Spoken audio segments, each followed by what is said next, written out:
आपका layman become लॉमैन YouTube page पर स्वागत है। आज हम डिस्कस करने वाले हैं कि कॉन्स्टिट्यूशन में अमेंडमेंट किस तरीके से किया जाता है, पार्लियामेंट किस तरीके से किन किन वेज का यूज़ करके कॉन्स्टिट्यूशन में चेंजेस कर सकती है। तो चलिए इस वीडियो की शुरुआत करते हैं। कॉन्स्टिट्यूशन में अमेंडमेंट तीन तरीके से किया जा सकता है। सबसे पहला तरीका है सिंपल मेजॉरिटी, सेकंड वे है special majority and third way है special majority plus ratification by states. इन तीन तरीकों को अब हम एक एक करके एलेबोरेटली डिस्कस करते हैं, डिटेल में डिस्कस करते हैं। First, bye simple majority. Simple majority का मतलब होता है कि किसी भी हाउस में कितने पर्सन प्रेजेंट है और वोट कर रहे हैं उनकी मेजॉरिटी।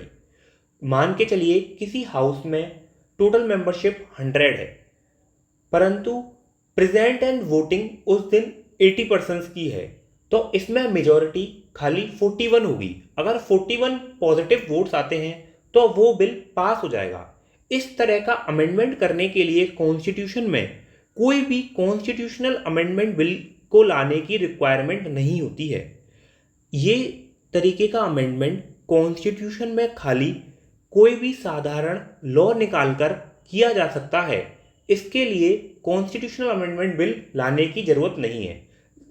एग्जाम्पल ले लीजिए, जैसे कि यूनियन टेरिटरी जम्मू और यूनियन टेरिटरी लद्दाख की अभी 2019 में बनी। उसके लिए क्या करा, हमारी पार्लियामेंट ने Jammu and Kashmir reorganisation act निकाला 2019, ना कि कॉन्स्टिट्यूशनल अमेंडमेंट बिल निकाला कोई भी, ना कि कॉन्स्टिट्यूशनल अमेंडमेंट कोई एक्ट आया। इसके लिए खाली एक सिंपल लॉ आया, Jammu and Kashmir reorganisation act.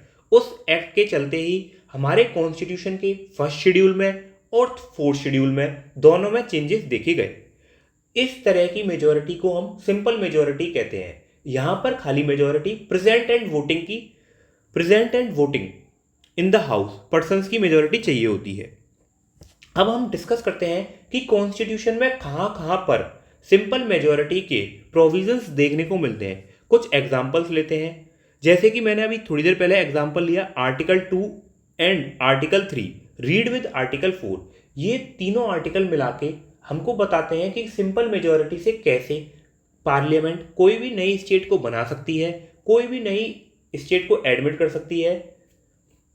Second, article 169, यहाँ पर पार्लियामेंट किसी भी लेजिस्लेटिव काउंसिल को किसी भी स्टेट के अंदर बना सकती है सिंपल मेजॉरिटी से।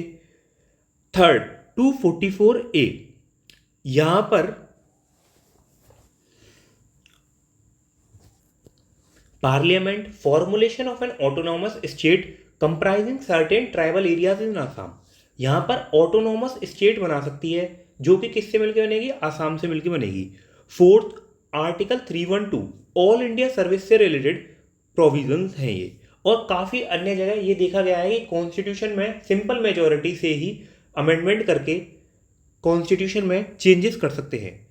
तो ये हो गया हमारा सिंपल मेजॉरिटी का। अब हम डिस्कस करते हैं स्पेशल मेजॉरिटी। स्पेशल मेजॉरिटी कहाँ पर दे रखी है कॉन्स्टिट्यूशन में? स्पेशल मेजॉरिटी आर्टिकल 368 क्लॉज 2 में दे रखी है। और स्पेशल मेजॉरिटी का मतलब क्या होता है? स्पेशल मेजॉरिटी का मतलब होता है majority of the total membership of the house, कि हाउस के टोटल मेंबरशिप की मेजॉरिटी क्या है, plus majority of not less than 2/3 of the members of that house present and voting, कि उस हाउस के मेंबर जिस दिन वोटिंग हो रही है कितने प्रेजेंट हैं और वोट कर रहे हैं, उसकी 2/3 मेजॉरिटी। इसमें दो तरीके की मेजॉरिटी निकाली जाती है। सबसे पहली मेजॉरिटी निकाली जाती है टोटल मेंबरशिप ऑफ हाउस की, और सेकंड मेजॉरिटी निकाली जाती है प्रेजेंट एंड वोटिंग की मेजॉरिटी। प्रेजेंट एंड वोटिंग की मेजॉरिटी 2/3 होनी चाहिए, और टोटल हाउस की मेजॉरिटी सिंपल मेजॉरिटी होनी चाहिए।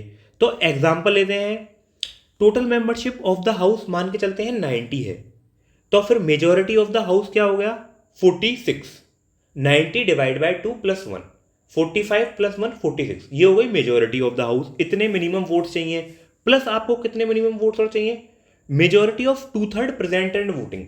मान के चलते हैं उस दिन उस हाउस में 60 मेंबर्स प्रेजेंट थे, तो 60 डिवाइड बाय मल्टीप्लाई बाय 2/3, तो निकल के आता है 40।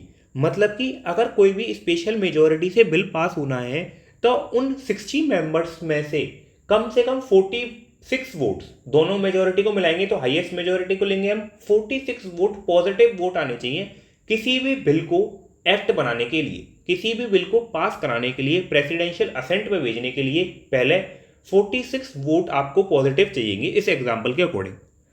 ठीक है, आगे चलते हैं, थर्ड मेजोरिटी के बारे में बात करते हैं। By special majority plus ratification by state, ये थर्ड और लास्ट टाइप की मेजोरिटी है जो कि कॉन्स्टिट्यूशनल अमेंडमेंट के लिए यूज होती है।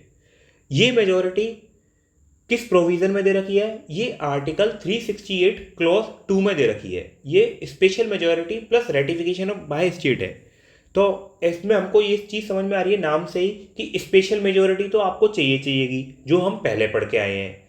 रेटिफिकेशन बाय स्टेट का क्या मतलब है? रेटिफिकेशन बाय स्टेट का मतलब है कि हमको स्टेट लेजिस्लेचर से भी सिंपल मेजोरिटी में वो बिल पास करवाना पड़ेगा। अब स्टेट तो बहुत सारी हैं, तो आपको कितनी रेटिफिकेशन चाहिए, कितनी स्टेटों से रेटिफिकेशन चाहिए? तो हमको not less than 1/2 of the state, मतलब कि जितनी स्टेट है उसके 0.5% से ज़्यादा, मतलब कि 51% हमें स्टेट का भी चाहिए उस बिल को पास कराने के लिए। उसके बाद ही वो बिल प्रेसिडेंशियल असेंट पे जाएगा।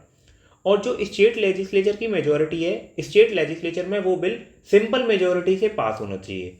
सिंपल मेजोरिटी क्या होता है? सिंपल मेजोरिटी वो मेजोरिटी होती है जो कि हाउस में पर्सन प्रेजेंट है और वोट कर रहे हैं, उनकी मेजोरिटी ओनली। ठीक है, स्पेशल मेजोरिटी प्लस रेटिफिकेशन में हमको 2 तरह की मेजोरिटी चाहिए। सबसे पहले चाहिए स्पेशल मेजोरिटी और सेकंड में कराना है हमको रेटिफिकेशन बाय स्टेट्स।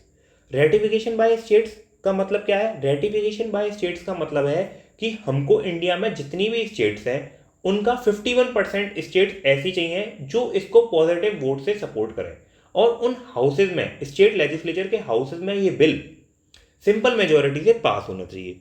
अब इस टाइप की मेजोरिटी किन किन केसों में चाहिए होती है, ये भी आर्टिकल 368 क्लॉज 2 प्रोविजो में डिफाइन है। 5 तरीके के केस डिफाइन है जहां पर आपको रेटिफिकेशन बाय स्टेट चाहिए।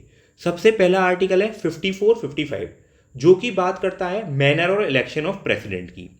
73 executive power of the union, article 162 executive power of the state, 241 high court of union territory and 279A जो कि जीएसटी से रिलेटेड है। फिर कब चाहिए होती है आपको रेटिफिकेशन स्टेट का? सुप्रीम कोर्ट के आर्टिकल्स में कुछ चेंजेस करने हैं, हाई कोर्ट के आर्टिकल में कुछ चेंजेस करने हैं, या फिर legislative power, distribution of legislative power between union and centre, between union and state, sorry, अगर इनमें कोई चेंजेस करने हो तो आपको रेटिफिकेशन स्टेट चाहिए। थर्ड पॉइंट क्या है? Any list of the 7 schedule, जो कॉन्स्टिट्यूशन में 3 लिस्ट डिफाइन है उसमें से अगर आपको कोई सी भी लिस्ट में अमेंडमेंट करना है तो आपको रेटिफिकेशन बाय स्टेट्स भी चाहिए होगा। फोर्थ है representation of state in the parliament, अगर आपको रिप्रेजेंटेशन, किसी भी स्टेट का रिप्रेजेंटेशन हाउस ऑफ पार्लियामेंट में ऊपर नीचे करना है तो इसलिए भी आपको रेटिफिकेशन बाय स्टेट कराना होगा उस बिल को। उसी के बाद ही वो बिल प्रेसिडेंशियल असेंट के लिए पेश होगा। फिफ्थ प्रोविजन है प्रोविजन ऑफ दिस आर्टिकल, अगर आपको आर्टिकल 368 में ही अमेंडमेंट करना है तो भी आपको रेटिफिकेशन बाय स्टेट करना होगा। ये 3 तरह की मेजोरिटी हैं जिनके के द्वारा हम कॉन्स्टिट्यूशन में अमेंडमेंट कर सकते हैं। First simple majority, second special majority, और third special majority plus ratification by state. ये इस तरीके से हम कॉन्स्टिट्यूशन में परिवर्तन कर सकते हैं इन 3 तरह की मेजोरिटी से। मैं आपको एक एडिशनल इन्फॉर्मेशन और देना चाहता हूँ इसी वीडियो में। वो एडिशनल इन्फॉर्मेशन ये है कि कॉन्स्टिट्यूशन में एक जगह पे एक तरह की मेजोरिटी और पाई जाती है, बस वो मेजोरिटी कॉन्स्टिट्यूशन में अमेंडमेंट करने के लिए नहीं है बल्कि प्रेसिडेंट को इम्पीच करने के लिए है। तो हम नेक्स्ट स्लाइड में ये देखेंगे कि एक और तरह की मेजोरिटी है, वो खाली प्रेसिडेंट को इम्पीच करने के लिए है, ना कि कॉन्स्टिट्यूशन में अमेंडमेंट करने के लिए। अब मेजोरिटी सारी आपको क्लियर हो जाएंगी कि किस किस तरह की मेजोरिटी कॉन्स्टिट्यूशन में डिफाइन है और किन किन कामों के लिए मेजोरिटी चाहिए होती है। तो highest majority of the membership, article 61 में एक तरह की मेजोरिटी दे रखी है जिसको कहते हैं हम highest majority of the membership. इसमें क्या है? किसी भी हाउस की टोटल मेंबरशिप का 2/3 चाहिए। अब प्रेजेंट एंड वोटिंग का नहीं चाहिए, जो हाउस है उसकी टोटल मेंबरशिप जितनी है उसका 2/3 चाहिए। तो एग्जाम्पल लेके समझते हैं। अगर किसी भी हाउस की टोटल मेंबरशिप 90 है, अब हमको 90 का 2/3 चाहिए, तो 90 का 2/3 होता है 60, मतलब कि 60 वोट पॉजिटिव में आने ही चाहिए, चाहे हाउस में कितने भी लोग प्रेजेंट हैं। अगर 60 से कम है तो ये आ ही नहीं पाएगी। अगर 60 से ज़्यादा 61 भी लोग प्रेजेंट हैं तो 60 वोट आपको पॉजिटिव में चाहिएंगे, जब भी प्रेसिडेंट को इम्पीच करा जा सकता है। इस तरीके से ये वीडियो ख़त्म होती है। अगर आपको ये इन्फॉर्मेशन इन्फॉर्मेटिव लगी हो तो आप प्लीज़ इस चैनल को सब्सक्राइब करें, लाइक करें और इस वीडियो पर कमेंट करें, और अगली नेक्स्ट वीडियो बताएं कि किस टॉपिक पे बनाई जाए। या फिर मैं सोच रहा हूँ कि अब आर्टिकल 368 के ऊपर जो भी इम्पोर्टेंट केसेस हैं उसकी एक वीडियो डाल दी जाए, जिससे कि आपको पूरा आर्टिकल 360 कवर हो जाए इसके अंदर। Thank you.